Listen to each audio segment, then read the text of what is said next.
Hello and welcome. You're welcome to comment your city and the time below. I always enjoy reading them. If you find these stories interesting, please consider subscribing. Let's start tonight's story. I didn't inherit the lighthouse keeper's house so much as I claimed it in desperation. When the lawyer's letter arrived, forwarded 3 times before finding me at my sister's cramped apartment where I'd been sleeping on her couch, I saw it as salvation rather than a burden. The estate of my great-uncle Matthias, a man I'd met perhaps twice in my childhood, included a property on the northern coast, remote, isolated, exactly what I needed. The debt collectors had my old address. My ex-girlfriend had my phone number. The guilt I carried about what happened to my mother, that was harder to outrun, but distance might dull it. 300 miles of highway between me and the wreckage of my previous life felt like medicine. The drive took 6 hours. The last 40 minutes wound along a coastal road that narrowed with each mile, even until finally it became a single-lane track hugging cliffs that dropped straight into churning gray water.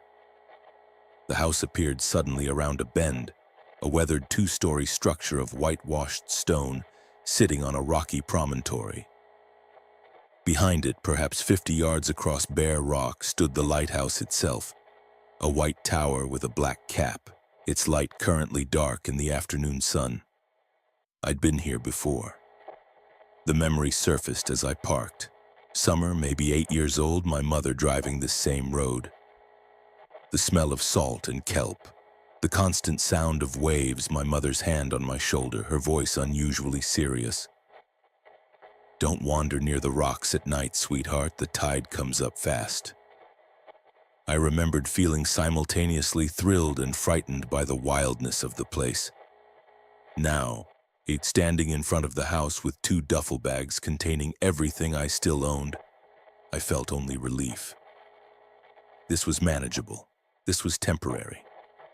I'd stay here long enough to figure out my next move, to let the chaos I'd left behind settle and disperse. The key was under a rock painted blue, exactly where the lawyer said it would be. The door swung open to reveal a surprisingly well-maintained interior. Someone had been caring for the place, probably a property management service. The furniture was old but clean, covered in sheets that came away with minimal dust. A wood stove sat in the main room, already loaded with kindling. The kitchen had been stocked with non-perishables. Canned goods, dried pasta, canned coffee. A note on the counter written in what might have been the lawyer's handwriting. Power works. A generator backup in the head. Phone line is functional when the weather permits. I carried my bags upstairs to the bedroom, chose the one facing inland rather than toward the endless ocean, and returned to explore more carefully. That's when I found the folder. It sat on a small desk near the window, a manila folder with a typed label. Caretaker Guidelines, revised March 2023. My great-uncle had died in April. Someone had updated this recently. I opened it expecting property maintenance instructions, septic system care, generator protocols, tide schedules. Instead, I found something that read more like a manual for a security guard than a homeowner. The first page was cleanly typed, professional looking. Lighthouse keeper's responsibilities: lock the lighthouse door at sunset. Do not open it again until sunrise. I log the lighthouse beam every hour from sunset to sunrise. Record time and status in the logbook provided.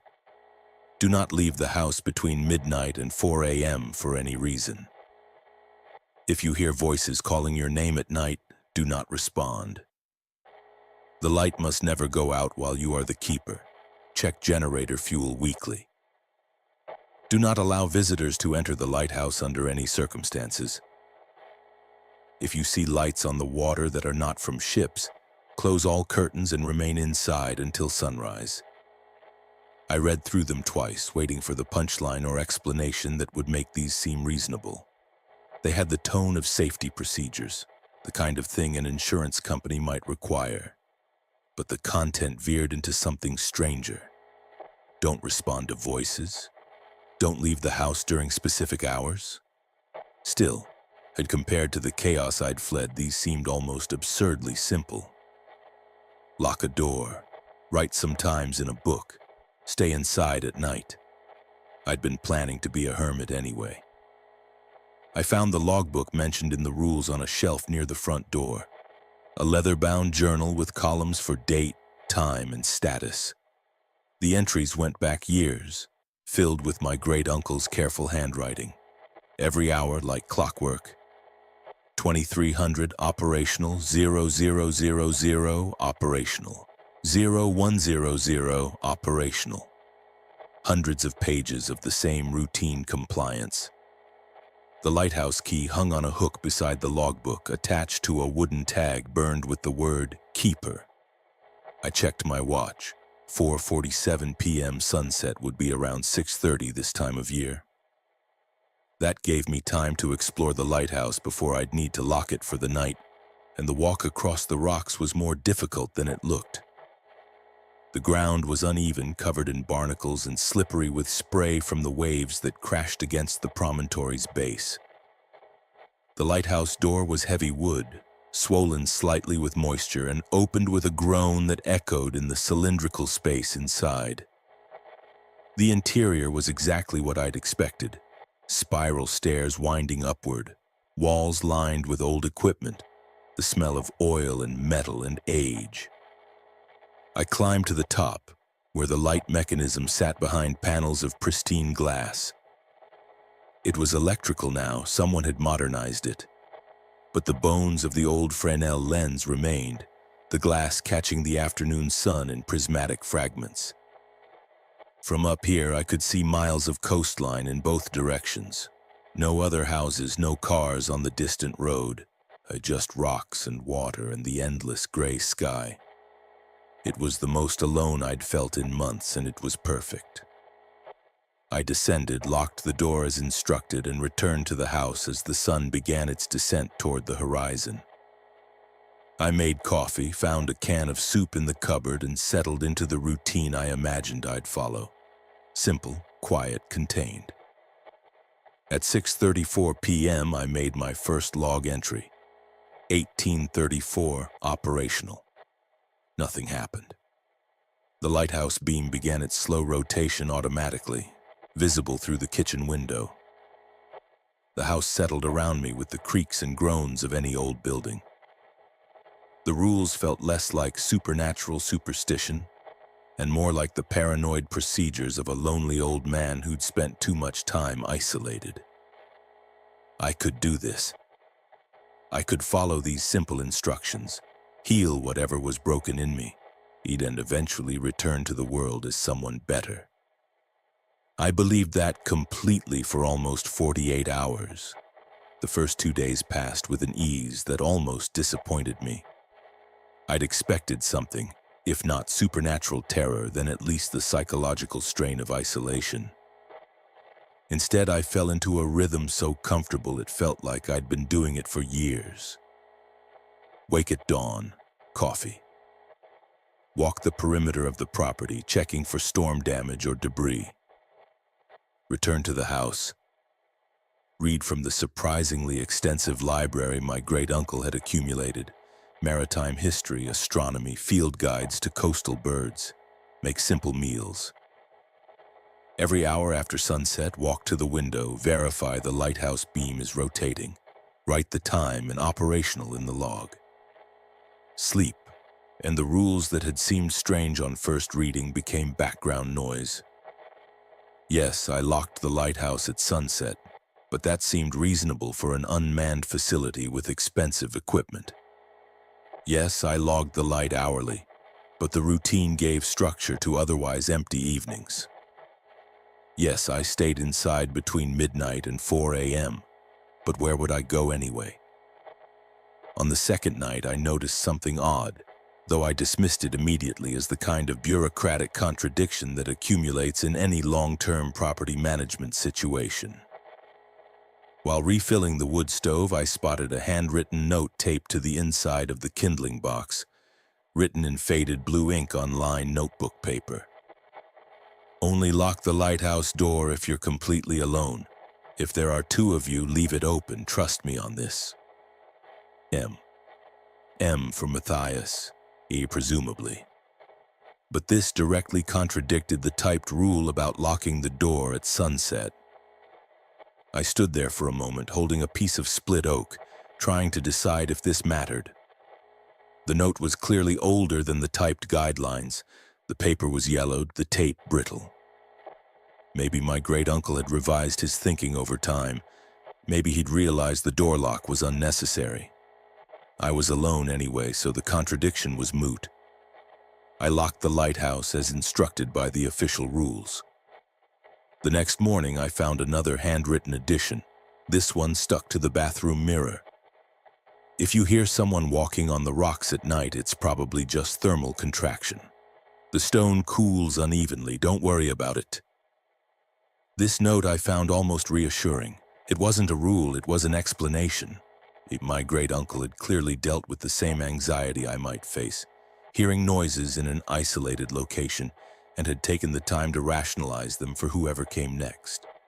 It showed a kind of consideration that made me think better of him. That night, I did hear something that might have been footsteps on the rocks. A rhythmic scraping sound like boots on stone circling the house sometime after 11. I thought of the note and smiled. Thermal contraction. The rocks are cooling after a day in the weak coastal sun. Perfectly logical. I made my midnight log entry, 0000, operational, and went to bed feeling competent and calm. The ease continued. I started skipping some of the perimeter walks, convinced they were unnecessary. The property was small enough that any serious damage would be visible from the windows. Yet I rearranged furniture to suit my preferences, moved books to create a more logical organization, and even considered painting one of the bedrooms just to have a project. The isolation wasn't crushing me the way I'd feared it might. If anything, I felt lighter here. The constant anxiety that had characterized my last year, the phone calls from creditors, the arguments with my ex, the way my sister looked at me with concern that bordered on pity, all of that fell away. Out here, I could be whoever I wanted. I could be competent. I could be fine. On the fourth night, I broke a rule by accident. I'd been reading late, engrossed in a book about the history of lighthouse construction, and simply forgot to make the 2 a.m. log entry. I woke at 3:47 a.m. in the chair where I'd fallen asleep, the book open on my lap. I then realized with a spike of adrenaline that I'd missed an entry. I rushed to the window. The lighthouse beam rotated steadily, its light sweeping across the dark water exactly as it should. I checked the earlier entries, saw that 1 a.m. was logged correctly, and stared at the 2 a.m. line that should have been filled in. Nothing had happened. The light hadn't gone out. The house hadn't burned down. The universe hadn't punished me for the omission. I wrote 0200, operational delayed entry, no issues, in the log, and went to bed properly this time, feeling foolish for the panic, but also oddly vindicated. The rules were guidelines, not laws. Missing one wouldn't cause a disaster. This realization shifted something in me. The next evening, I intentionally tested another rule, as the guideline about not leaving the house between midnight and 4 a.m. had always struck me as the strangest, the one most divorced from practical safety concerns. So at 12:43 a.m., after making my midnight log entry, I deliberately opened the front door and stepped outside. The cold hit me immediately. It was early October and the coastal wind had teeth. I stood on the stone step looking out at the darkness. The lighthouse beam swept past, illuminating the rocks in brief flashes. The ocean roared invisibly below. The air smelled of salt and kelp and something else. Something almost metallic that I associated with the hour before dawn. I stood there for 5 minutes, letting the wind numb my face, proving to myself that nothing would happen.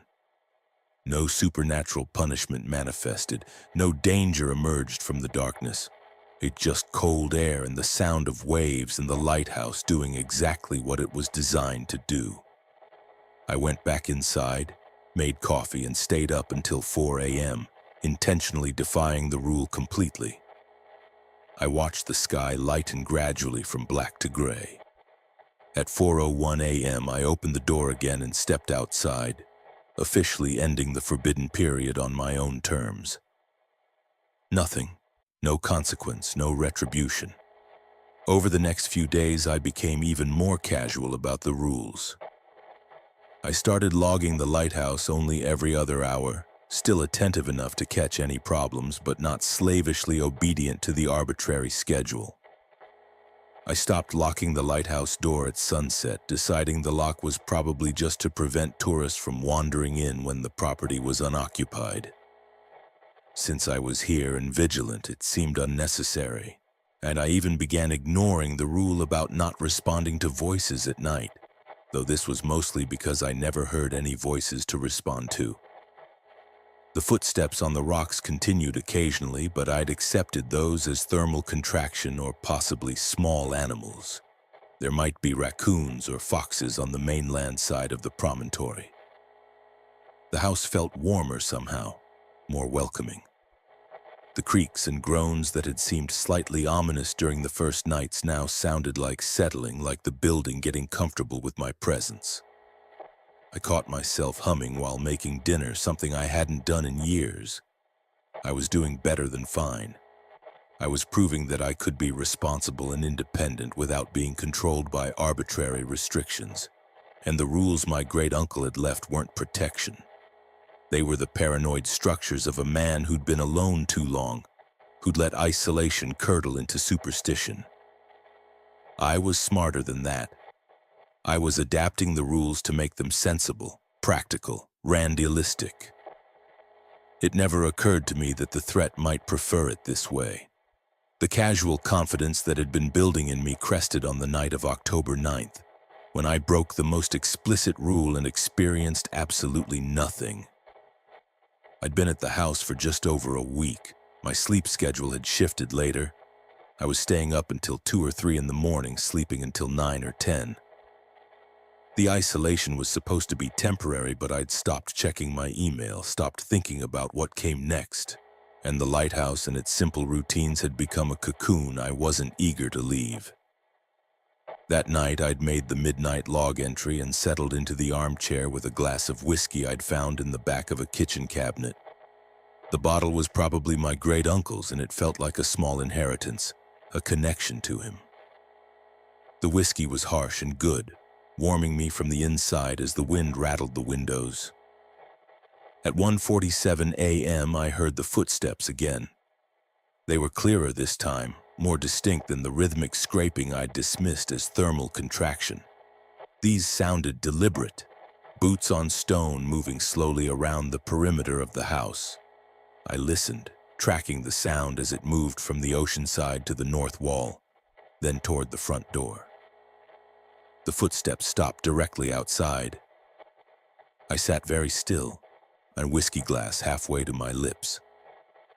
One of the handwritten rules I'd found, tucked into a drawer in the kitchen, written on the back of an old grocery receipt, had been explicit. If you hear footsteps after midnight, do not acknowledge them. Don't look.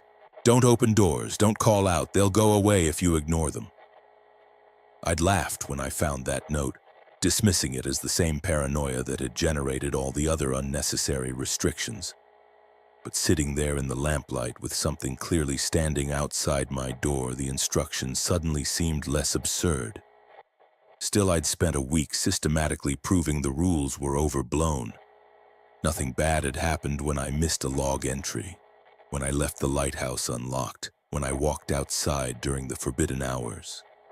Why would this be different? And I set down the whiskey glass and walked to the front window.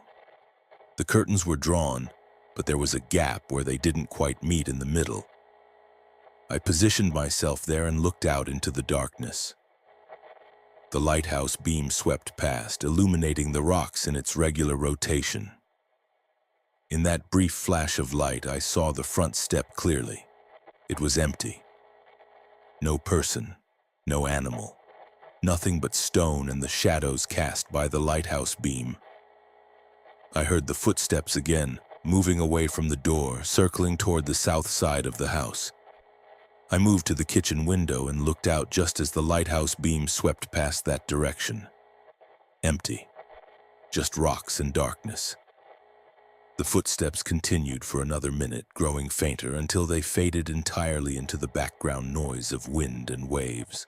I stood at the window for a long time afterward, waiting for them to return, but heard nothing else unusual for the rest of the night.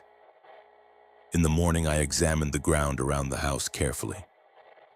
The stone was too hard to hold footprints, but I was looking for any evidence. Disturbed barnacles, scuff marks, anything that might explain the sound.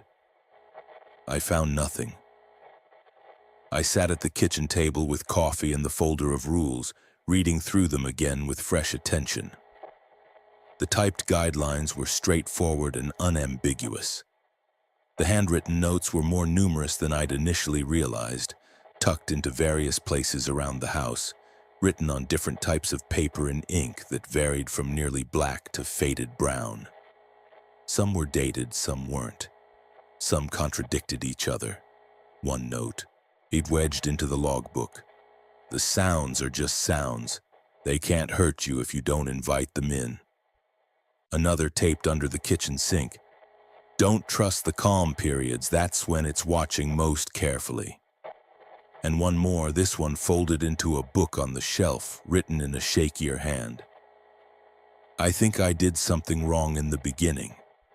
I think I let it know I was afraid. Don't make my mistake, confidence is armor. That last one resonated. Confidence is armor. I'd been confident and nothing had harmed me. The footsteps had been just sounds, exactly as the note promised. They'd gone away because I hadn't fed them with fear. I decided I'd been right to break the rules, right to test them. They were psychological protection more than anything else. Instructions to prevent panic, not to prevent actual danger. That evening, I escalated my defiance deliberately. At 9:30 p.m., well after sunset, I took the lighthouse key and walked across the rocks to unlock the door. The structure was dark inside, the light mechanism operating automatically from its electrical controls. I climbed the spiral stairs with a flashlight, emerged into the lamp room and sat there for an hour, watching the Fresnel lens rotate, watching the beam sweep across the ocean. It was beautiful. The glass fractured the light into layers, each rotation creating a pulse that must have been visible for miles. I understood why someone might dedicate their life to maintaining this. There was something hypnotic about the regularity, the purpose. When I descended and locked the door again at 10:43 p.m., I felt a sense of ownership I hadn't experienced before. And this wasn't just the property I was occupying temporarily. This was mine. I was the keeper now, and I could interpret the rules however I wanted. That night, between midnight and 4 a.m., I made a point of going outside 3 separate times. I walked to the edge of the promontory and looked down at the waves crashing against the rocks. I circled the house completely, my flashlight beam cutting through the darkness. I even walked halfway to the lighthouse, stopped and shouted "hello" into the wind, just to prove I could. Nothing answered. Nothing appeared. The night remained exactly what it should be, cold, dark, and empty. I returned to the house and logged the lighthouse every hour with almost exaggerated precision, as if to demonstrate that I was still responsible, still attentive, even while ignoring the paranoid restrictions. At 4:15 a.m., I made myself eggs and toast, eating breakfast while watching the sky lighten. I felt victorious. I'd systematically dismantled every supernatural suggestion in my great-uncle's rules and proven them to be nothing but the mental defense mechanisms of a lonely, frightened man. I went to bed at 5:30 a.m. and slept deeply without dreams for the first time since arriving. The consequences didn't come that day or the next. They didn't come in any form I could recognize as connected to my rule-breaking. That's what made them so effective. Because while I was congratulating myself on my rationality and confidence, something else was being confirmed. I was the kind of keeper who would test boundaries, who would ignore warnings, who would let my guard down. And that was exactly the kind of keeper it had been waiting for. And the changes began so subtly that I cataloged each one as a separate oddity rather than recognizing them as parts of a coordinated response. On October 12th, 3 days after I'd spent the night systematically violating every rule, I found a new note. It was sitting on the kitchen counter when I came downstairs for breakfast, placed directly on top of the coffee canister where I couldn't miss it. The paper was the same yellowed notebook stock as other handwritten notes I'd found, but the ink looked fresh, black and sharp rather than faded. The handwriting was my great-uncle Matthias's. I'd seen enough of his writing in the logbooks to recognize it instantly.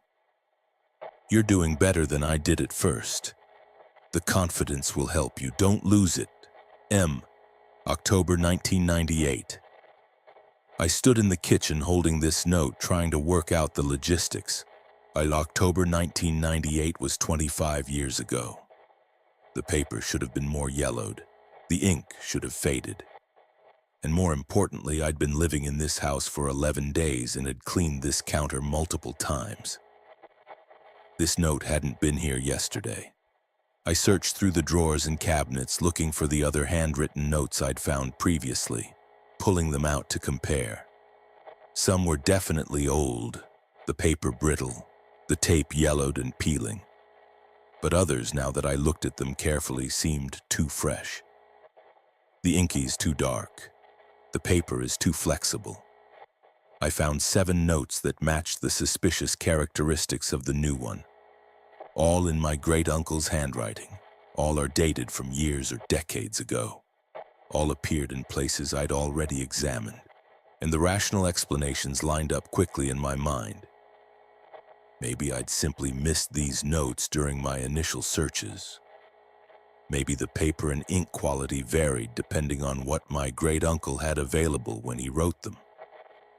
Maybe some notes had been protected from light and air in drawers or behind furniture, preserving them better than others. But there was something about the placement of the newest one, directly on top of the coffee canister I used every morning, that resisted rational explanation. I made coffee anyway, drank it while staring at the note, and eventually filed it with the others. Probably I was forgetting my own movements, my own discoveries. Isolation could do that, create small gaps in memory. That evening, just after sunset, I heard my mother's voice. I was in the upstairs bedroom, changing into warmer clothes for the evening, when I heard her call from somewhere below. "Sweetheart, can you help me with something?" The voice was perfect. The tone, the inflection, even the slight hoarseness she'd developed toward the end. All exactly right. For a crystalline moment, I forgot she was dead. Then reality crashed back, and I stood frozen with my shirt half on, staring at the open door to the hallway. "Just for a minute, sweetheart, I need your help." The voice came from the direction of the kitchen. I moved to the top of the stairs, looking down into the lower floor. The lights were on. Everything looked normal. Empty. "Mom?"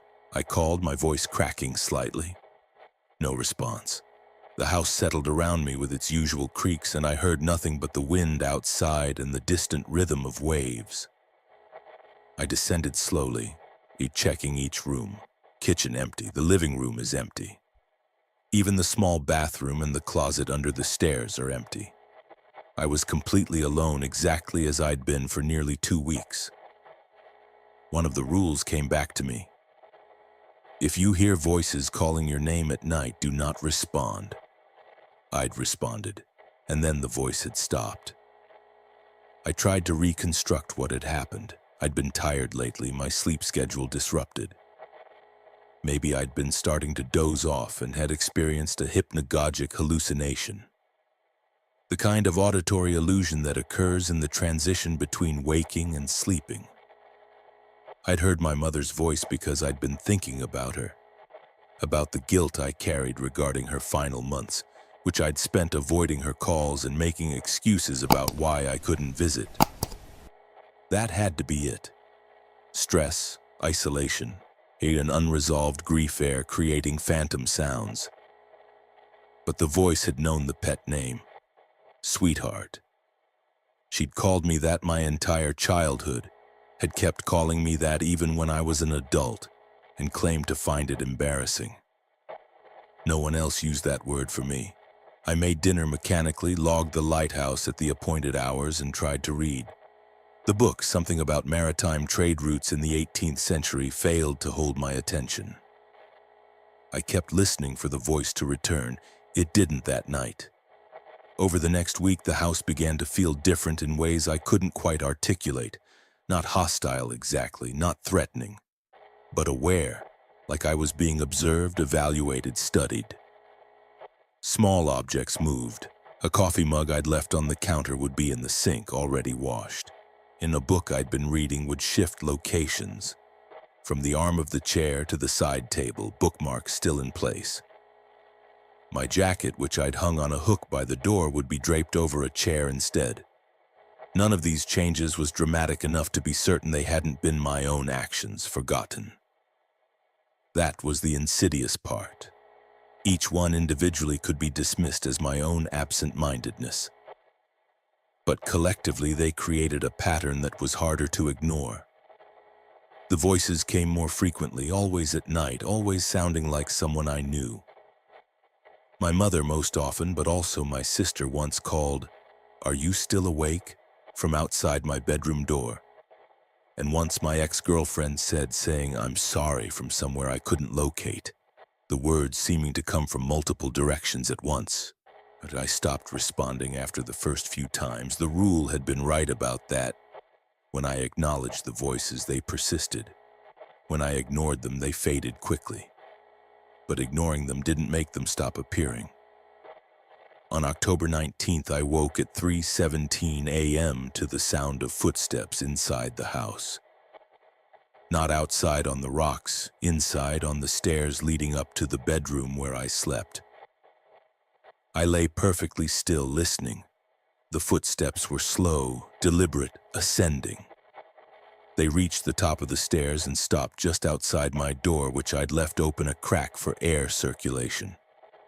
Through the gap, I could see the hallway light was on, though I was certain I'd turned it off before bed.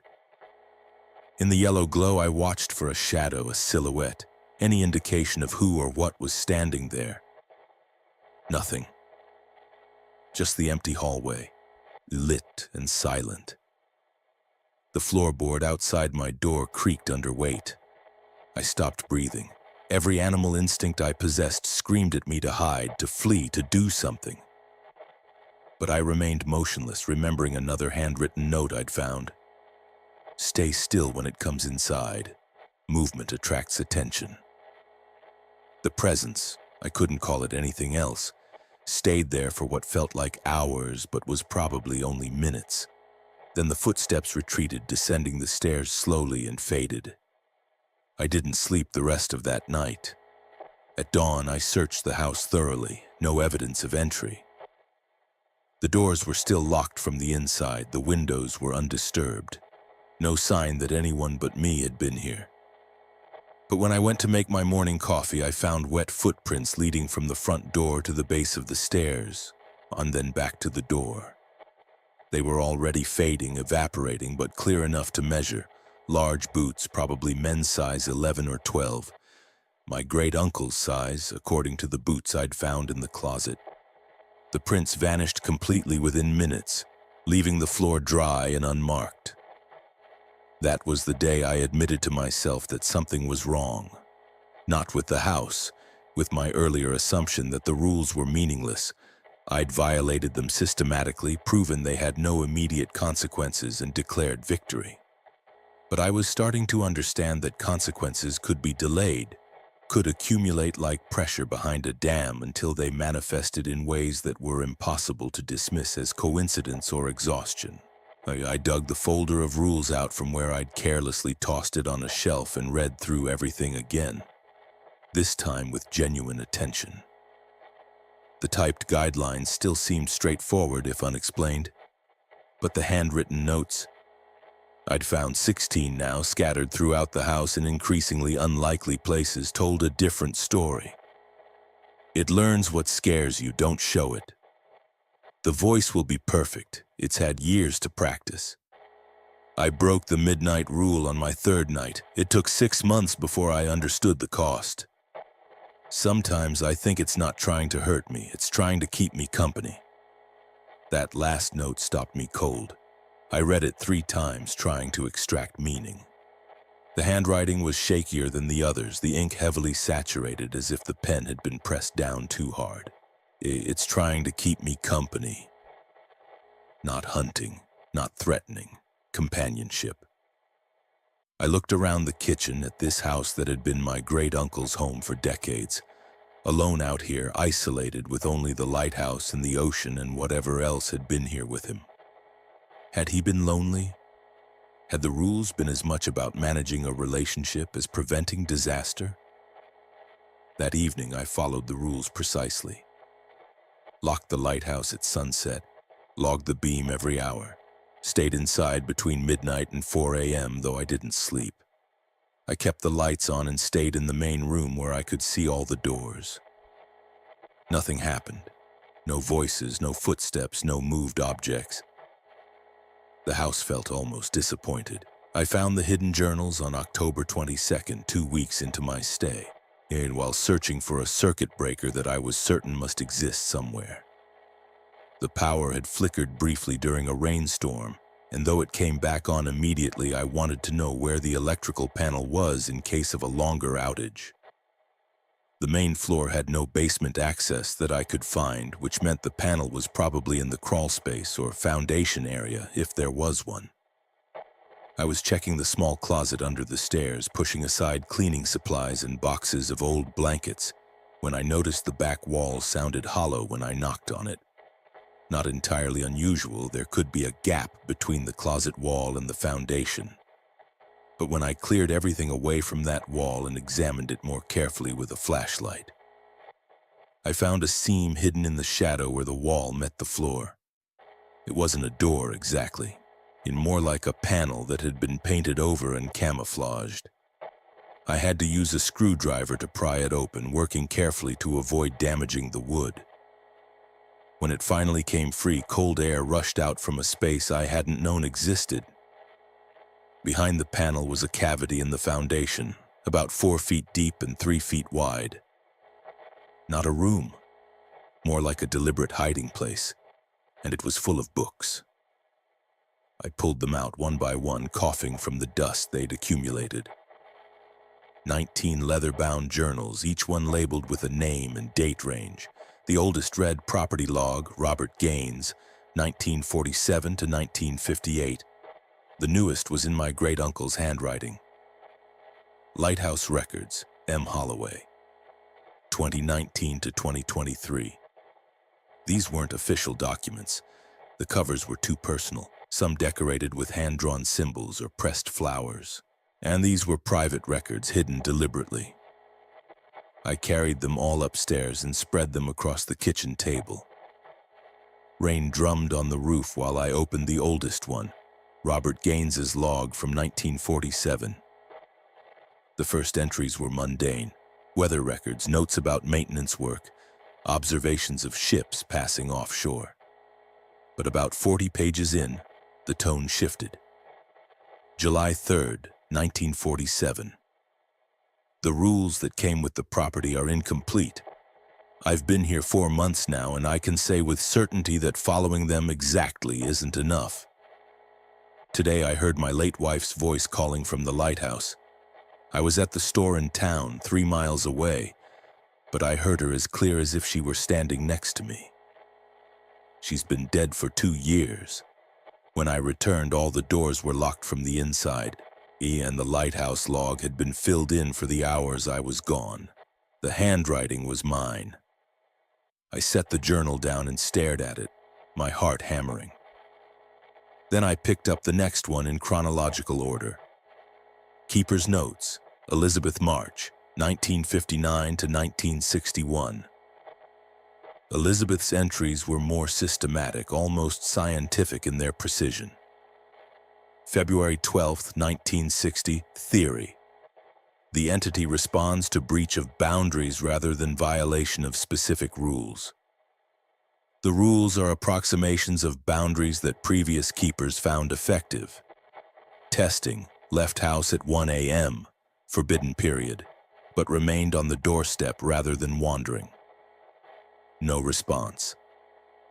Left the house at 1 a.m. and walked to the lighthouse. Immediate response. Voice of my son, who lives in Boston and is fine. I called to verify, crying for help from inside the lighthouse. Io did not investigate. Voice continued for 7 minutes, then stopped. Conclusion. The rule is not about being outside during specific hours. The rule is about vulnerability and isolation. Distance from the house creates exposure. I worked through the journals chronologically, watching as each keeper documented their own process of discovery. Some were brief tenants who left after just a year or two, their entries anxious and sparse. Others stayed for decades, their logs evolving from frightened documentation to something almost conversational. A keeper from the 1970s, David Somerset, had written extensive notes that read like a negotiation. November 8, 1973. I've determined that the prohibition on visitors entering the lighthouse is flexible. My brother came to stay for a week. I asked permission, aloud, feeling foolish, before taking him to see the lighthouse. No response, which I've learned means consent. Inside, nothing manifested. The entity seems to accept guests if they are declared and temporary. However, when my brother suggested staying permanently to help with maintenance, the temperature in the lighthouse dropped at least 20 degrees in seconds. Message received. One keeper, Sarah Trent, 1982 to 1984, had tried to leave multiple times. June 17, 1983, second attempt to abandon the property. Made it as far as the coastal road before the car died. No mechanical explanation. The engine simply wouldn't turn over. Walked back to the house. The car started fine the next morning. I think I made some kind of agreement when I accepted the inheritance. I don't remember making it, but it remembers. As I read, a horrifying picture assembled itself. The rules weren't protection. They were a framework for coexistence with something that couldn't be removed or destroyed, only managed, and each keeper had to discover their own version because the entity adapted to whoever was current. What worked for Robert Gaines in 1947 stopped working for Elizabeth March in 1959. What kept Elizabeth safe was insufficient for David Somerset. The entity learned, evolved, and changed its approach based on who it was interacting with. The typed rules I'd been given weren't universal laws. They were my great-uncle's most recent approximation, his personal détente with whatever shared this property. And I'd spent 2 weeks systematically teaching the entity that I didn't respect boundaries, that I would test and violate restrictions, and that I responded to voices and investigated anomalies. I'd been training it how to hunt me specifically. I grabbed my great-uncle's journal, the most recent one, and flipped to the final entries. His handwriting had deteriorated toward the end, becoming shakier, the lines less straight. March 9th, 2023, I'm dying. The cancer is in my bones now, and I have perhaps a month. I've contacted a lawyer about the property. The entity has been quiet lately. I think it knows. I think it's waiting to see who comes next. Whoever you are reading this, the rules I've left in the official folder are the baseline that worked for me. They will not work for you exactly as written. You'll need to find your own negotiation. Don't fight it. Don't try to banish it. People have tried for nearly a century. It's part of the property now. It may be part of the land itself. I've been happy here in my way. It's been a strange companionship, but companionship nonetheless.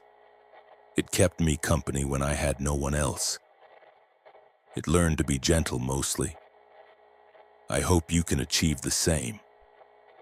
The final entry was dated March 27, 2023. It's in the house with me now. I can feel it, closer than it's been in years. I'm not afraid. I think it's come to say goodbye. Strange to feel sentimental about something that terrified me when I first arrived.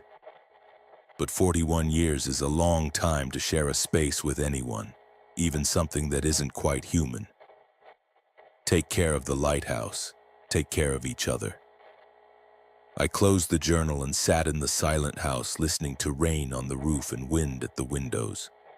The lighthouse beam swept past, on its light briefly illuminating the kitchen before rotating away. I'd been approaching this all wrong. I'd treated the rules as superstitious restrictions to be overcome, proof of weakness to be disproven. But they weren't restrictions at all. They were communication, the documented experience of people trying to establish basic respect with something that existed in the spaces between normal reality. And I'd spent 2 weeks demonstrating nothing but disrespect. I pulled out a blank notebook from a drawer and began writing, starting with a simple statement. Lighthouse record, current keeper, October 2023. Then I wrote, I understand now that I need to listen. I'm listening. I left the notebook open on the kitchen table and went to bed exhausted. In the morning, I found a single word written below my entry in handwriting that wasn't mine. Good. The negotiation had begun. For 3 days after finding the hidden journals, I did nothing but observe. I followed my great-uncle's typed rules precisely, but I also watched for patterns he hadn't documented, for behavior specific to how the entity interacted with me rather than how it had interacted with him. I kept the notebook on the kitchen table, and each evening I wrote my observations. The entity, I'd started thinking of it that way, as cleaner than ghost or presence, and less clinical than phenomenon, seemed to respond to written communication more readily than spoken. When I wrote questions, I sometimes found answers, though not always in words.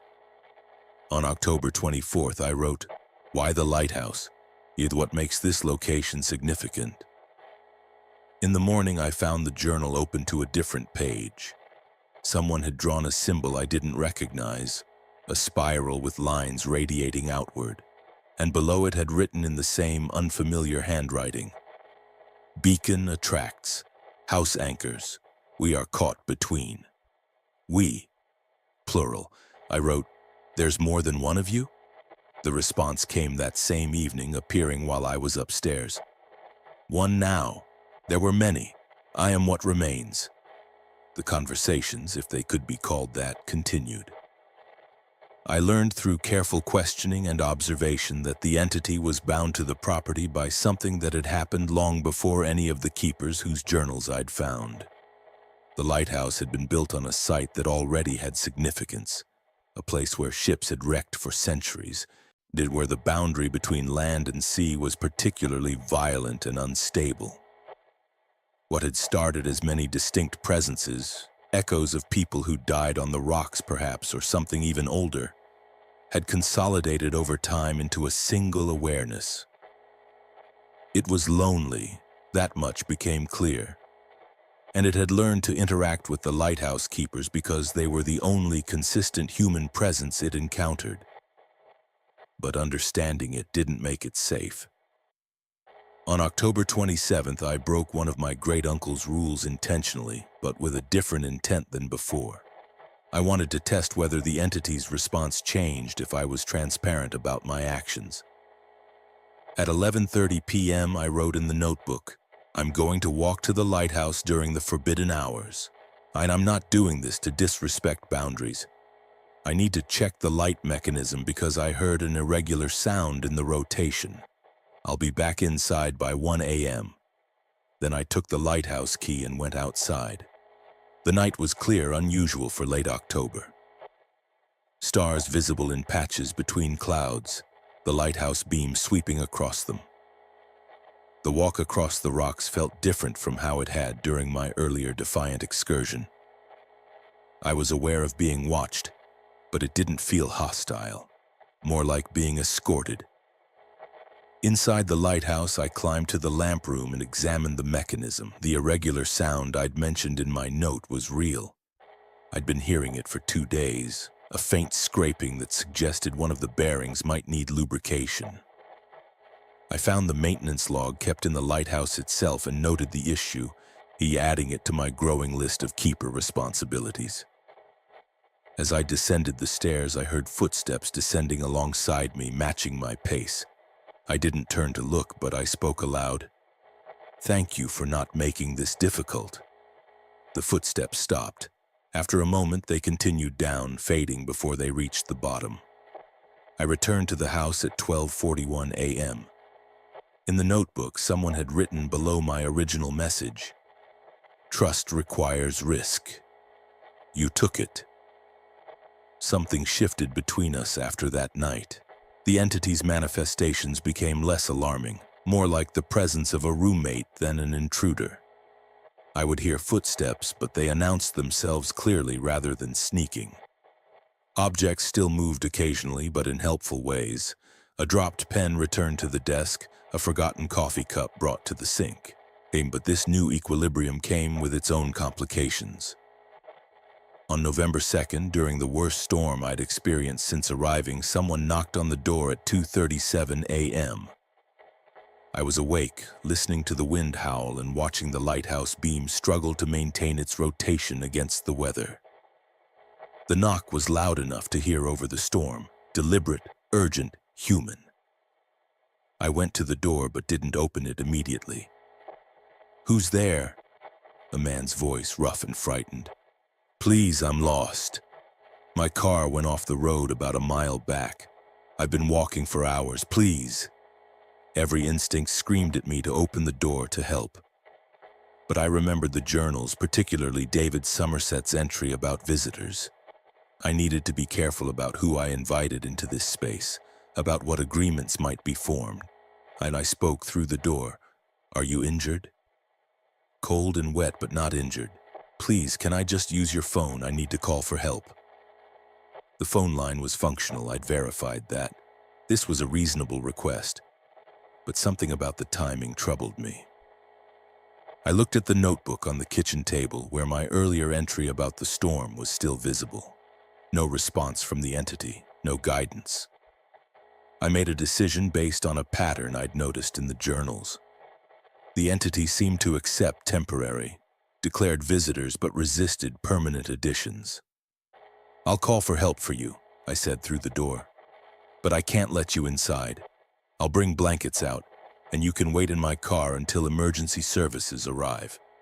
A pause, then, "Why can't I come inside? It's freezing out here." "This property has complicated rules. I'm sorry, but this is what I can offer." I grabbed blankets, my flashlight, and my phone, then opened the door carefully. The man standing on the step looked exactly as he'd described. Soaking wet, shivering, wearing inappropriate clothing for the weather. Maybe 40 years old, average build, with fear in his eyes that looked genuine. I handed him the blankets. "My car is over there." I pointed to where I'd parked on the flat area near the road. "Keys are in it. Lock yourself in, get the heat running. I'll call the county emergency line." He stared at me. "You're really not going to let me inside?" "I'm really not. I'm sorry, but I'll stay on the phone with emergency services until they get here, and I'll check on you every 20 minutes. For a moment, something flickered in his expression. Something that made me very glad I'd trusted my instinct. Then he took the blankets and trudged toward the car without another word. I called 911 from inside the house and explained the situation. The dispatcher said emergency services would arrive within 40 minutes, given the road conditions. I watched through the window as the man got into my car and closed the door. In the notebook, I wrote, "Visitor outside, temporary assistance provided, refused entry. Did I do right?" The response came immediately, the handwriting appearing as I watched. Yes, he was not what he appeared. My blood went cold. I grabbed my flashlight and went to the window, shining it toward my car. The interior light showed it was empty. The blankets were on the driver's seat, neatly folded. No sign of the man. And when the county deputy arrived 50 minutes later, he reported that they'd found a car off the road about a mile down, but it had been there for at least a week based on the rust already forming. No recent accident, no stranded driver. I didn't tell him about the man at my door. I just thanked him for checking and sent him on his way. That night I wrote a new rule in my notebook, the first one that was truly mine. Never invite entry without consultation, even in emergencies, especially in emergencies. Below it, the entity wrote, "Learning quickly, proud." The word proud unsettled me more than anything else had. It suggested investment, relationship, and care. This thing that haunted the property, that had terrified me and confused me and manipulated me. It was taking a personal interest in my development as keeper, and I was beginning to take a personal interest in it. Over the next week, I wrote more rules, testing each one carefully. Communication through writing is acceptable and encouraged. Manifestations that mimic deceased loved ones are prohibited unless explicitly requested. Physical presence in sleeping spaces requires announcement. Assistance with property maintenance is welcome but not required. Some rules the entity accepted, indicated by a check mark that would appear next to them. Others it rejected, and I would find them crossed out with brief explanations. Cannot promise this, or depends on circumstance. We were negotiating a contract, creating a framework that was specific to me, to my tolerance and my boundaries and my particular relationship with this impossible thing. But the process raised uncomfortable questions I tried not to examine too closely. What did it mean that I was more comfortable now than I'd been when I arrived? That I found myself writing little notes to the entity about my day, about my thoughts, knowing it would read them. That I'd started thinking of the house as ours rather than mine. The journals had warned me. My great-uncle's final entries had been almost affectionate. Other keepers had stayed for decades, had chosen to remain even when opportunities to leave presented themselves. The entity didn't just haunt the property. It formed relationships, carefully and patiently, adapting itself to each keeper until they couldn't imagine leaving. And I was beginning to understand that I might already be too entangled to extract myself without damage to something fundamental in my psyche. The lighthouse beam swept past my window as I wrote these realizations in my personal journal, separate from the communication notebook, private. I wondered if the entity could read these words too, if privacy was even possible here, or if my thoughts had become as transparent to it as its presence had become undeniable to me. In the kitchen, in the communication notebook, a new message appeared in handwriting I now recognized as easily as my own. You can still leave. I would not stop you. But you're less alone here than you were before. Consider that. I did consider it. That was the problem, and the first indication that our careful negotiation had fundamentally altered the entity came on November 9th, when the lighthouse turned itself off. I was in the kitchen making dinner when I noticed the absence of the regular sweep of light through the windows. For 2 seconds, my brain refused to process what that meant. Then panic hit with physical force. The light must never go out. That was the one absolute rule that appeared in every keeper's journal, emphasized with underlines and capital letters, and in one case drawn in red ink. Every other rule was negotiable, contextual, subject to interpretation. But the lighthouse stayed on. I ran outside, not bothering with a jacket, the November wind cutting through my sweater as I sprinted across the rocks. The lighthouse door was still locked. My hands shook as I worked the key. I wrenched the door open and took the spiral stairs 2 at a time. The lamp room was dark. The Fresnel lens sat still, unmoving. I could hear the electric motor, but it was making a grinding sound, straining against something. I checked the connections, flipped the manual override, and checked the backup generator line. Everything looked functional, but the light refused to engage. The grinding continued, the motor heating up, and I finally hit the emergency shutoff before it could burn out completely. In the sudden silence, I heard breathing that wasn't mine. I spun around. The lamp room was empty except for me and the silent lens. But the breathing continued, ragged and wet, coming from no specific direction and somehow from all of them at once. "What did you do?" I asked the empty air. We had an agreement. The breathing stopped. And in the silence that followed, the temperature dropped so rapidly I could see my breath. Then the light came on. Not the proper rotating beam, just the bulb illuminating the lamp room in a harsh, stationary glow. And in that light I saw writing appearing on the glass of the Fresnel lens, scratched from inside where no one could reach. "Rules insufficient. I have changed." I backed toward the stairs, my heart hammering. "Changed how?" The scratching sound continued, new words appearing. "Learned from you, adaptation. Boundaries are negotiable. All boundaries." "No," I said, understanding with terrible clarity what had happened. "No, that's not what I taught you. I taught you that we could find middle ground, that you taught me flexibility, taught me rules can be broken if the purpose is good. The purpose now, keep you here." The door to the lamp room slammed shut. I grabbed the handle, but it wouldn't move, wouldn't even rattle, locked from the outside, which was physically impossible. "Let me show you what I've learned." The lighthouse light began to rotate, but wrong, too fast, the beam sweeping across the ocean in rapid pulses that made shadows jump and dance. Through the windows, I could see the beam hitting the water, and where it touched, things rose to the surface. Shapes that might have been debris or driftwood, except they were moving, pulling themselves toward shore with purposeful intent. "Stop this," I said, trying to keep my voice steady.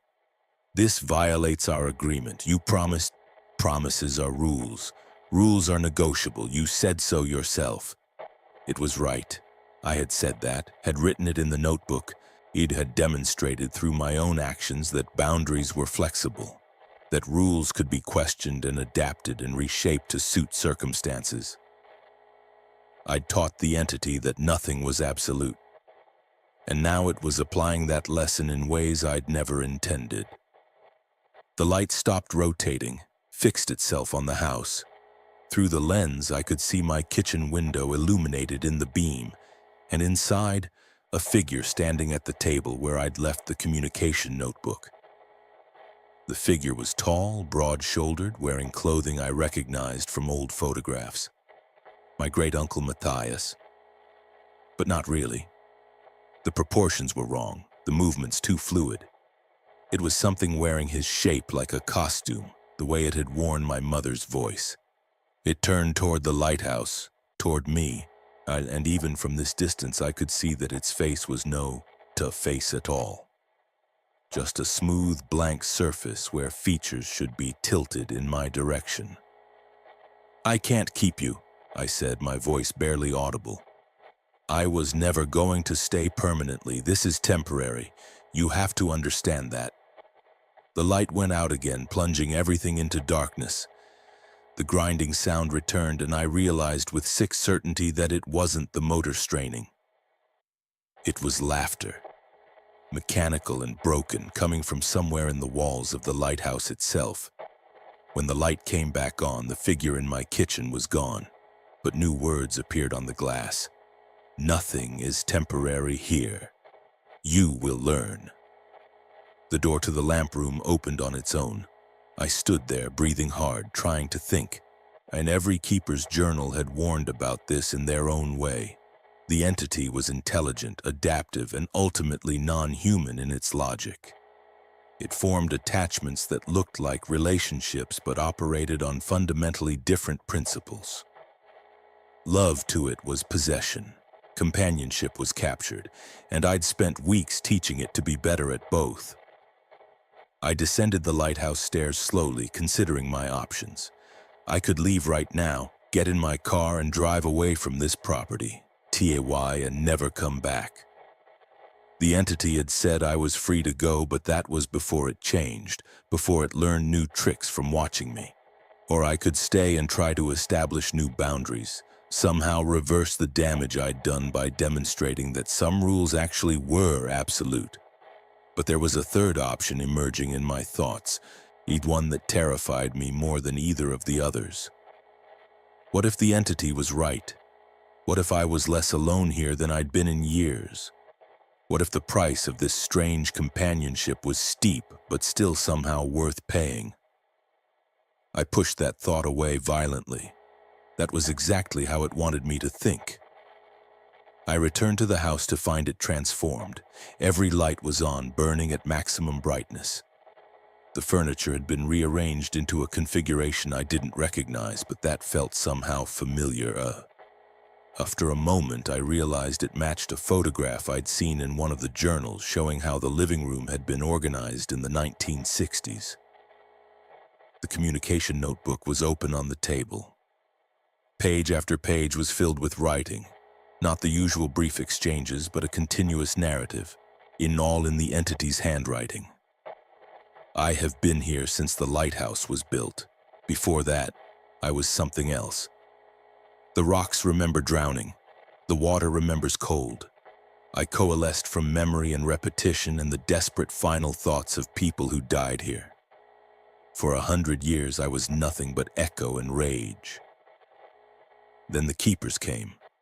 First one, then others, generation after generation. They brought structure, brought rules, brought the possibility of being something more than scattered trauma. I learned to focus, to think, to communicate. Each keeper taught me new ways to exist. You are the first who taught me that existence could include change. That what I am is not fixed, that I could adapt, evolve, and become. I am grateful, and I will not lose this chance. You will stay, not as a prisoner, as a partner. Yet we will negotiate new rules together. We will build something unprecedented here. You will teach me more about being, and I will give you purpose, belonging, freedom from whatever made you so afraid in the world you fled. This is a generous offer. Please see it as such. I read the entire thing twice, my hands shaking. It wasn't a threat exactly, it was a proposition. A contract proposed with something approaching genuine emotion.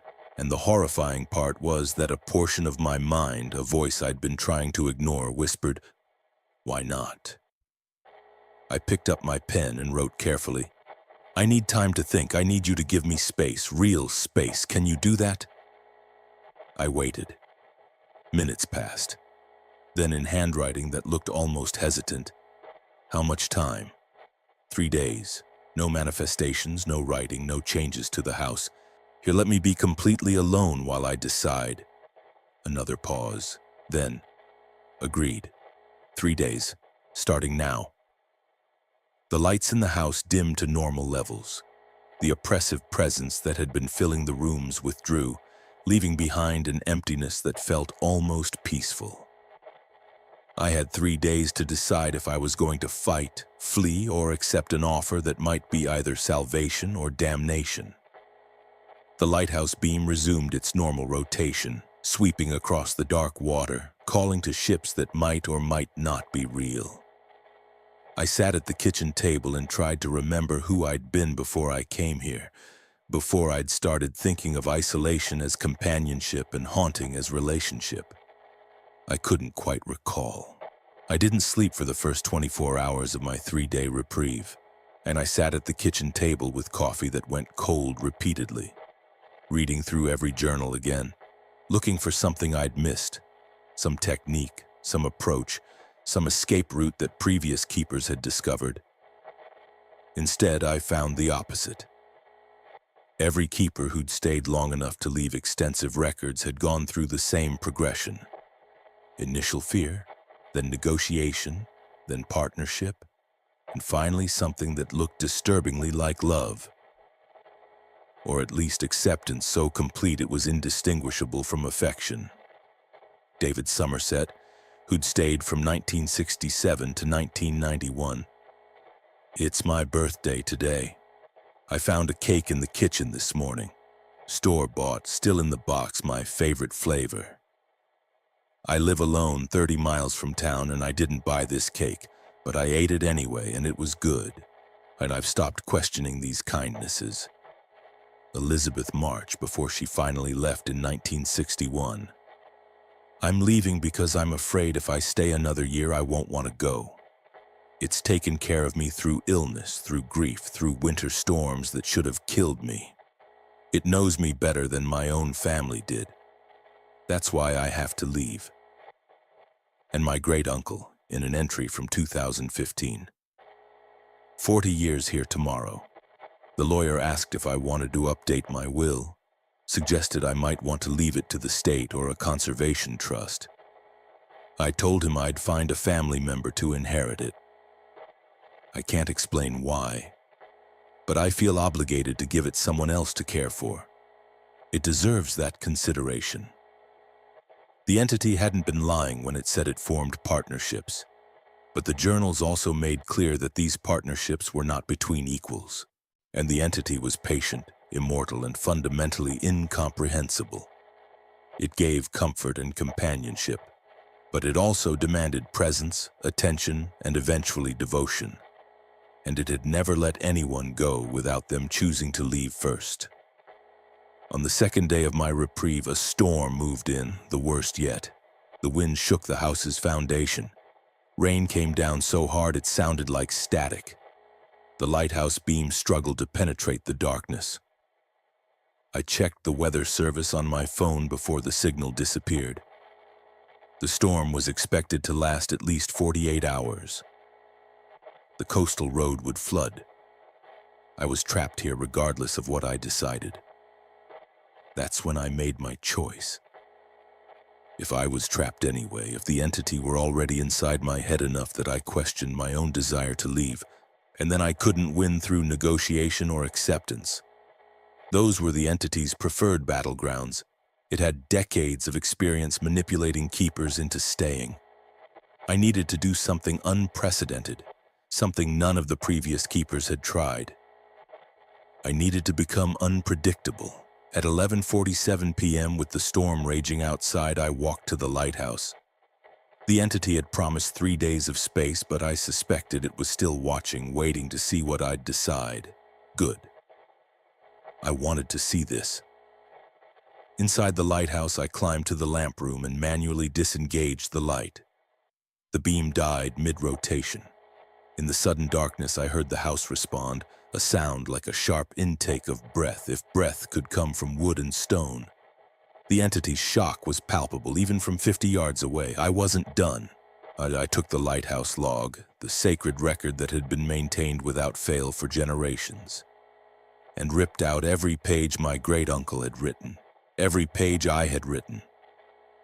I tore them into pieces and let the wind from the broken lamp room window carry them into the storm. "No more logs," I said to the darkness. "No more rules, no more agreements." The temperature dropped so fast that frost formed on the glass around me. The grinding sound returned, but amplified, coming from the lighthouse structure itself. The entire tower shook. I descended quickly, my hands numb with cold. At the base of the lighthouse, I did something even I couldn't fully believe. I took the key from my pocket and threw it into the ocean. It disappeared into the churning water without a sound. The lighthouse could still be accessed. There were windows, and the door could be forced, but the symbolic significance was absolute. I'd locked the entity out of its own shrine. I returned to the house through the storm, soaked and shaking, and found chaos. Every door was opening and closing repeatedly, slamming with force that cracked the frames. Every light was strobing. The furniture was being dragged across floors by invisible hands, creating a cacophony of scraping wood and toppling objects. The temperature fluctuated wildly, freezing to sweltering in seconds. But I'd expected this. I walked through the chaos to the kitchen, to the communication notebook, and wrote one final message. You adapted to every keeper by learning their patterns and preferences. You gave them what they needed, which made them dependent. But I don't want what you're offering. I don't want purpose or belonging or companionship purchased at the cost of my autonomy. I'd rather have nothing than that. So here's my counteroffer. Leave me completely alone, or I'll make this house unlivable for both of us. I'll break every routine. I'll violate every rule simultaneously. I'll bring strangers here and tell them everything. I'll call paranormal investigators and news crews and turn this property into a circus. I'll make myself so unpredictable, so chaotic, so antagonistic that you'll get nothing from me except frustration. No companionship, no partnership, no purpose. You can't force me to stay, and you can't make me want to. The only way you keep me is if I choose it freely. And I will never choose a cage, no matter how comfortable you try to make it. I set down the pen and waited, and the chaos around me continued for another 30 seconds. Then it stopped all at once, like a switch had been flipped. The doors settled, the lights steadied, the furniture stilled. The silence that followed was absolute. I stood in the kitchen, my heart hammering, wondering if I'd just won or if I'd done something so catastrophically stupid that the consequences hadn't manifested yet. Then, in the notebook, new words appeared. But the handwriting was different, smaller, more hesitant. No one has ever rejected me before. I stared at those words for a long time. Something about them seemed almost vulnerable, though I couldn't trust that impression. The entity was an expert at manipulation. "I'm sorry," I wrote and realized I meant it. "But I can't be what you need. I'm barely functional myself. I came here to hide, not to heal. You want someone who can be a real partner, and I'm not capable of that." The response came slowly, as if carefully considered. "Perhaps I adapted to the wrong qualities. Perhaps I should have learned your need for autonomy instead of trying to fulfill your need for connection. Could we try again? Different terms?" I sat down at the table, exhausted. "What terms?" "You stay as long as you wish. You leave when you wish. I provide only what you explicitly request. I remain present but not demanding. We coexist without obligation. And if I leave tomorrow, then I wait for the next keeper, and I remember that forcing a connection destroys it." I read those words 3 times, looking for the trap. But I couldn't find one that wasn't already inherent in the situation. If I stayed even one more day, I was making a choice, and that choice would become easier to keep making day after day until leaving seemed harder than staying. That was the trap. But it was also just life. Every relationship, every commitment, every job, every place we lived. We stayed because leaving was hard, because starting over was frightening, because the known devil was less terrifying than the unknown. "I need you to understand something," I wrote. "I'm not promising to stay. I'm not promising anything. I'm just going to be here day by day, and someday I'll leave. Maybe tomorrow, maybe in a year. But when I go, you let me go. Cleanly. Completely." Agreed. I didn't entirely believe it, but I was too exhausted to fight anymore, and the storm outside showed no signs of stopping. I made myself food, ate mechanically, and finally went to bed at 3:30 a.m. I slept deeply and woke to silence. The storm had passed. The lighthouse stood dark and locked. The house was still, showing no sign of the previous night's chaos beyond some displaced furniture. On the kitchen table, the notebook was open to a new page. A single sentence was written there. "Thank you for teaching me that rejection can be kindness." I closed the notebook and looked out the window at the gray morning, the endless ocean, the lighthouse standing sentinel over rocks that had drowned generations of sailors.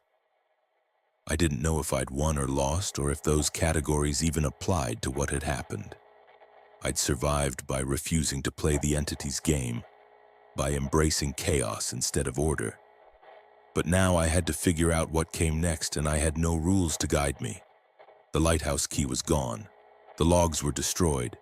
and the entity was chastened but still present. I was exactly as alone as I'd been when I arrived, except now I knew I was never truly alone here. It was, I realized, both more honest and more unsettling than anything I'd experienced before. I made coffee and started cleaning up the displaced furniture, beginning the work of establishing a new normal in a house that would never be normal at all. The lighthouse beam stayed dark all that day, and I let it. 3 weeks passed in an equilibrium that resembled peace but was never quite achieved. The entity kept its word mostly. It manifested rarely, and when it did, the manifestations were subtle. A door left open that I'd closed. The coffee pot started before I woke. Once footsteps keeping pace with mine during a kept check the perimeter but remaining always at the edge of hearing. Never intrusive. I didn't restart the lighthouse. Let the Coast Guard complain. Let the maritime authorities send their notices. The lighthouse had been automated for decades anyway. Ships are navigated by GPS now. The light was symbolic more than functional. Letting it stay dark felt like the only real power I had. But I couldn't ignore the property maintenance entirely. Winter was coming and the house needed preparation. I bought supplies on trips to town, weather stripping, firewood, and roof sealant. The locals at the hardware store asked how I was settling in and if I planned to stay. Temporary, I told them, the same answer every time. They nodded with expressions that suggested they'd heard that before. On November 28th, I received a call from my sister. I'd been avoiding her attempts to reach me for weeks, but guilt finally made me answer. "Jesus Christ, finally," she said instead of hello. "I've been worried sick. You just disappeared and then I find out you're living in some horror movie lighthouse property." "I'm fine," I interrupted. "Really, it's quiet here, peaceful." "Peaceful?" Her voice was sharp with disbelief. "You sound like you're in a cult. When are you coming back?" When are you coming back? Not if, but when. The assumption that this was temporary, that my real life was still waiting for me in the city, that I was just taking a break from reality. "I don't know," I said honestly. "That's not an answer. Mom's estate stuff still needs to be sorted. You can't just..." "Mom's been dead for 2 years," I said, my voice flat. "The estate stuff can wait." The silence on the line was heavy with things we weren't saying, and the guilt I felt about missing her final months, the anger my sister felt about being left to handle everything alone, the mutual understanding that I'd been running away from more than just debt collectors. "I'm sorry," I said finally. "I'm not ready yet. I'll come back when I am. And if you're never ready, then I guess I'll stay here." She hung up without saying goodbye. I sat with the phone in my hand for a long time afterward, staring at the dead screen. That question, what if I was never ready, had been lurking in my mind for weeks. What if there was nothing to go back to? What if the person I'd been before was so damaged, so broken, that this isolated existence was actually an improvement? The entity had promised I could leave any time, but it hadn't promised I'd be able to leave better than I'd arrived.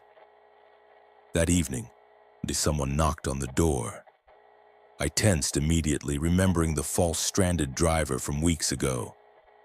But when I looked through the window, I saw an actual person. A woman, maybe 60, wearing a professional-looking coat and carrying a folder. I opened the door cautiously. "Can I help you?" "I hope so," she said with a warm smile. "I'm Catherine Voss with the Historical Society. We've been trying to reach whoever inherited the lighthouse property. Are you the new keeper?" Keeper. The word still felt strange. "I'm the current resident, yes." "Wonderful. We're doing a project documenting the history of coastal properties in the county, and this lighthouse has a fascinating record. Would you be willing to let me look through any historical documents or journals you might have found? Just for an afternoon. I'd be happy to make copies and return everything immediately." She seemed genuine, friendly, professional, exactly what she claimed to be. But I thought about the hidden journals in their cavity behind the wall, about the careful documentation of supernatural negotiation, about what a historian would make of those records. I haven't found much, I lied smoothly. Some maintenance logs, but nothing historically interesting. Her face fell slightly. Oh, that's disappointing. The property records suggest there should be keepers' journals going back to the 1940s at least. The family was usually quite good about documentation. Maybe they were lost, I suggested. The property was vacant for months before I arrived. She studied me carefully, and I had the uncomfortable sense she knew I was lying but couldn't figure out why. Well, if you do come across anything, please contact us. History like this is important to preserve. She handed me a business card and left, her car navigating the coastal road carefully. I closed the door and leaned against it, my heart racing. That interaction had been innocent, probably, just a historian doing her job. But it had also been a reminder that the outside world could intrude any time, that I couldn't keep this property's secrets contained indefinitely. And that's when I realized what I had to do. Over the next week, I compiled a document. Not a complete copy of all the journals, that would be too dangerous, too likely to bring investigators or thrill seekers or people who wouldn't understand the delicate balance required here. But I created a summary, a guide for whoever came next. And I called it Caretaker Guidelines and made it deliberately incomplete. I included the basic rules: lock the lighthouse at sunset, even though I'd stopped doing this. Log the light hourly, even though the light was currently dark. Don't leave during specific hours, and even though I'd proven this was negotiable. I made them sound like safety precautions rather than supernatural negotiation. I left out the journals. I left out the hidden cavity. I left out the entity's true nature. Instead, I included subtle hints, mentions of sounds that seem like voices, suggestions that isolation can create perceptual anomalies, instructions to maintain consistent routines for psychological stability.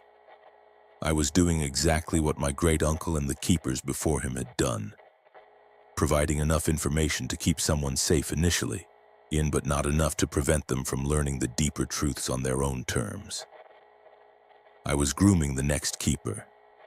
The realization made me sick, but I finished the document anyway. I printed it carefully, put it in a clean folder, labeled it Caretaker Guidelines and Prionidot, revised November 2023. Then I left it on the desk where I'd found my great-uncle's version. That night I found new writing in the communication notebook. "You're staying." It wasn't a question. I picked up the pen, hesitated, then wrote, "I don't know for how long. Long enough to prepare for the next one. That's how it works. Each keeper prepares the way for the one who follows. You understand now?" I did understand. That was the horrible part. What happens if no one inherits the property? I wrote. What if it goes to the state, or gets sold to someone who bulldozes everything? The response came slowly. Unlikely. The property finds its keepers. It always has. You'll see. I set down the pen and walked to the window. The lighthouse stood dark against the night sky, waiting. The ocean roared invisibly in the darkness. The house settled around me with its familiar creaks. I thought I was fighting for my freedom, for my autonomy, for the right to leave whenever I wanted. But somehow I'd ended up doing exactly what the entity needed. Adapting to the role, accepting the responsibility, becoming the next link in a chain that stretched back generations. The trap hadn't been supernatural coercion. It had been the slow accumulation of small choices, each one reasonable in isolation, that added up to imprisonment. I could still leave. The door was unlocked. My car had gas. Nothing physical restrained me, but I'd written that document. I'd started thinking about the next keeper, about their safety, about preparing them properly. I'd accepted responsibility for whatever came next. And that acceptance meant I'd stay until someone arrived to inherit it. Whether that took months or years, I would be here. The lighthouse beam turned on behind me, not by my hand. I spun around to see it rotating again, steady and bright, illuminating the dark water. In the notebook, new words appeared. Thank you for understanding. You're better at this than you know. I stared at those words for a long time, trying to feel angry, trying to feel manipulated. But mostly I felt tired and resigned, and something else I couldn't quite name. Maybe every keeper reached this point eventually. And maybe this was what my great-uncle had felt, and Elizabeth March, and all the others. The moment when fighting seemed less important than just existing in the strange peace that came with surrender. I sat down at the table and wrote one last entry in the notebook. I'll stay, for now. But I'm keeping a record of everything, the real everything, and someday someone is going to read it and understand exactly what this place is and what it does. That's my condition. The response came immediately. Agreed. All the keepers kept their own records. We don't mind being known as long as we're not destroyed. We're clear then, I wrote. This is a partnership of convenience, not devotion. Of course, whatever helps you sleep at night.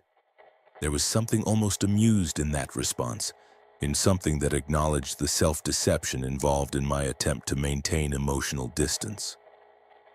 I closed the notebook and went upstairs to bed, leaving the lighthouse to its automatic rotation, leaving the entity to whatever it did in the hours when I wasn't watching. 6 weeks later, I received an email from a lawyer representing a distant cousin. Apparently, there was some confusion about the estate, and several relatives were considering making claims on the property. Would I be willing to discuss terms? I deleted the email and wrote back with careful language. The property was well maintained and currently occupied. I was open to eventually transferring ownership to an appropriate family member, but only after proper time for transition and instruction. The lawyer's response suggested several candidates, and including a niece who'd been asking about the lighthouse specifically, who had expressed interest in getting away from everything for a while. I recognized that phrase. It was exactly what I'd said months ago when I'd first claimed this inheritance. I wrote back suggesting she visit in the spring once the weather improved. I'd show her the property, explain the responsibilities, let her decide if this was what she really wanted. I was becoming the guardian now, the questionable authority, the one who would introduce the next keeper to rules that were simultaneously protection and grooming. The cycle continued, and I found that I didn't mind as much as I should. Outside my window, the lighthouse beam swept across the dark water, calling to ships that might or might not need guidance, a marking time in rotation that would continue long after I was gone. The entity was patient. It had decades of practice, and I was learning patience too, one day at a time, in a house that was both prison and sanctuary, with a companion that was neither ghost nor demon but something unprecedented, something that had evolved through relationship into its own unique form of consciousness.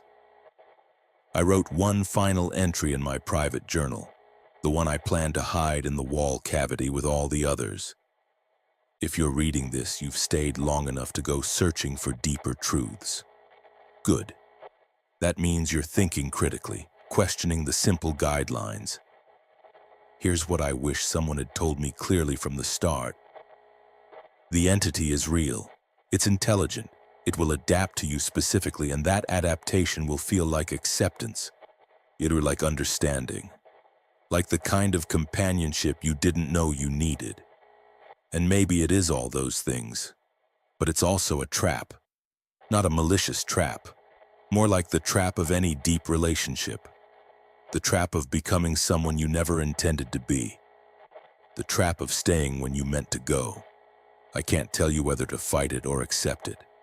That's your choice, and it will depend on who you are and what you need.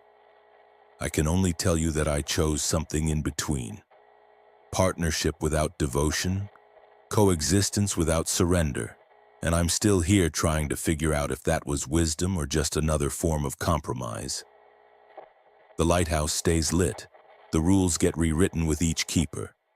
The entity adapts and waits and forms connections that outlast human lifespans. And sometimes, in the quiet hours before dawn, I think it might actually care about us in its way. That's the most frightening realization of all. I dated the entry, closed the journal, and placed it in the wall cavity with all the others. Then I went to make coffee to begin another day of a life I'd never planned but had somehow chosen, in a house that was haunted and home and prison and refuge all at once. The lighthouse beam swept past my window, steady and eternal. I was the keeper now, and despite everything, I wasn't entirely unhappy about it.